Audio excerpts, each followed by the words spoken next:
બહુ colourful starter બનવાનું છે એટલા માટે એનું નામ એવું જ રાખ્યું છે રંગીલા.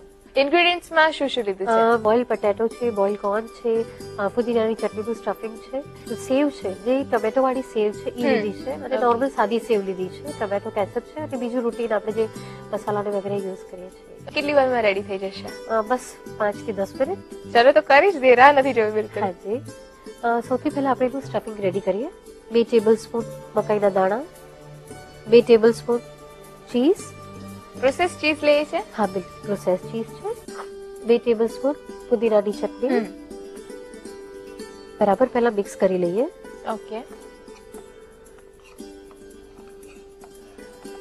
સ્ટાર્ટર્સ એઝ અ હોલ આપણે વાત કરીએ તો એ કેવા હોવા જોઈએ સ્ટાર્ટર્સ? સ્ટાર્ટર એકચ્યુઅલી દેખાવમાં ખૂબ જ એટ્રેક્ટિવ હોવા જોઈએ અને સ્ટાર્ટર બનાવતી વખતે એક વસ્તુનો ખાસ યાદ રાખવાનું કે એમાં બને ત્યાં સુધી કોઈ બી વેજીટેબલ્સ કે એવો કંઈ યુઝ કરવાનો જેથી ડે ટુ ડેમાં આપણે જે વેજીટેબલ્સની આપણી બોડીને જરૂરત છે એ આપણે પૂરી પાડી શકીએ. પૂરણ બનાવીએ. એમાં ગ્રેટેડ પોટેટો લીધા છે. એના અંદર નાખીશું કોર્નફ્લાવર, મીઠું સ્વાદ મુજબ, 1 ટેબલસ્પૂન કોરિએન્ડર, એકદમ બારીક ચોપ કરેલા લીલા મરચાં નાખીશું. એકદમ પ્રોપરલી મિક્સ કરી લેશું. ઓકે. બટાકા બાફતી વખતે કઈ ધ્યાન રાખી છે? વરાળથી બાફીએ તો એ વધારે સારા રહે છે કારણ વરાળમાં પાણી એબ્ઝોર્બ કરવાનું પ્રપોર્શન ઘણું ઓછું થઈ જાય છે એટલે કોર્નફ્લાવરની આપણે ક્વોન્ટિટી ઓછી લઈએ તો પણ ચાલી જાય છે. ઓકે. હાથમાં કોર્નફ્લાવર લેવાનું છે. અત્યારે શું રેડી કરીએ છીએ? અત્યારે આપણે 2 પૂરીઓની વચમાં જે સ્ટફિંગ ભરવાનું છે એ રેડી કરીએ છીએ. અચ્છા, એટલે બંનેનો ઉપયોગ કરીને સ્ટફિંગ રેડી કરીએ છીએ. હાજી.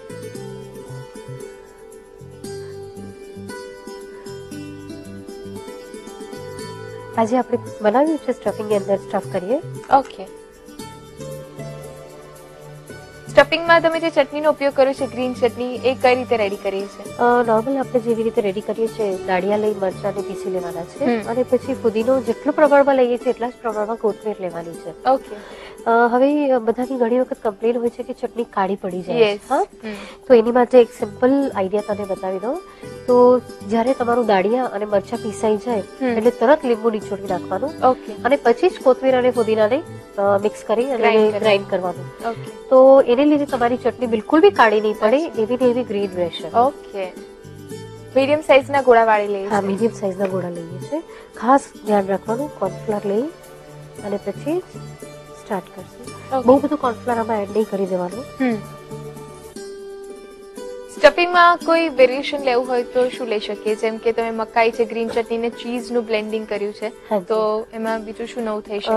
વટાણા નાખી શકો છો, ગાજર નાખી શકીએ છીએ, પછી રેડ કેબેજ આવે છે એનું પણ સ્ટફિંગ બહુ સરસ લાગે છે. અચ્છા. ઇવન ચાઇનીઝ સ્ટફિંગ પણ લઈ શકાય છે. જે ઉપરનું લેયર છે તો એવું જ રાખીએ છીએ, અંદર આપણે ચેન્જીસ કરી શકીએ. અને જે જૈન હોય એ કેળાનું લઈ શકે છે. ઓકે. એસેમ્બલ કરી આને.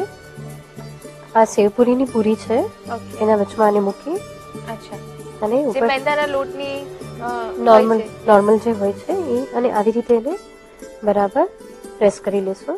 ઓકે. આવી રીતે બધી રેડી કરી લો. આવી રીતે બરાબર એને કરી લેવાનું છે. ઓકે. પ્રેસ કરી લેવાનું છે. થોડું કોર્નફ્લાવરની સ્લરી છે. એકદમ પાતળી સ્લરી રેડી કરી. હા, એકદમ. કેટલો કોર્નફ્લોર ને કેટલું પાણી? 2 ટેબલસ્પૂન કોર્નફ્લાવર છે તો એના અંદર હાફ કપ વોટર લીધું છે. ઓકે. ડીપ કરવાનું છે અને બ્રેડ ક્રમ્સમાં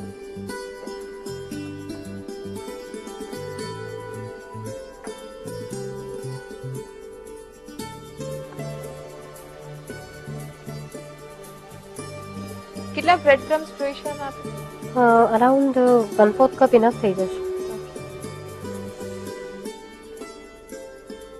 તેલ ગરમ થઈ ગયું છે, તળી લઈએ.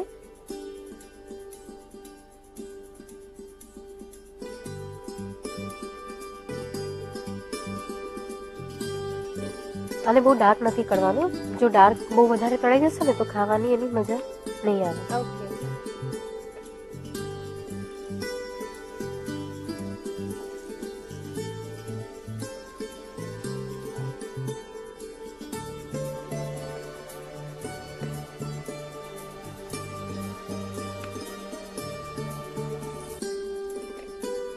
આ જે તળ્યા છે એના ઉપર સોસ અને સેવ લગાડી દઈએ. અચ્છા, આખું જ કેચઅપ થી કવર કરી લે છે? આખું જ કેચઅપ થી કવર કરવાનું છે. કઈ સેવ લીધી છે એમાં? આ ટોમેટો ફ્લેવરની સેવ છે અને સાદી સેવ છે. ઓકે. જેટલું લુક એનો સરસ હશે ને એટલી જ ખાવાની બહુ મજા પડશે. અને આ ક્યુરિયોસિટી પણ ઊભી કરે છે કે સેવ ને કેચઅપ જ દેખાય છે, અંદર શું હશે, કેવું સ્ટફિંગ હશે, કે કેવા ઇન્ગ્રેડિયન્ટ્સ વાપર્યા હશે, ટેસ્ટ કેવો છેલ્લે લાગશે, એ ક્યુરિયોસિટી આખી ઊભી થાય છે.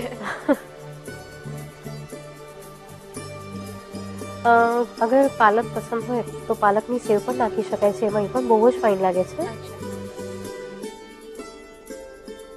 હવે ઉપર થોડું ચીઝ બ્રેડ લગાડું છું. ઓકે. આ 100% ઓપ્શનલ છે.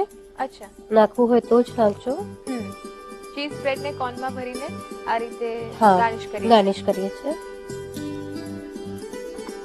મકાઈના દાણા,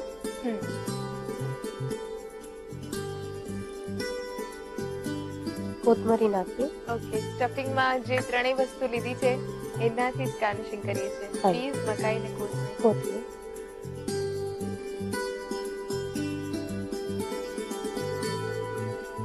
સર્વ કરીએ.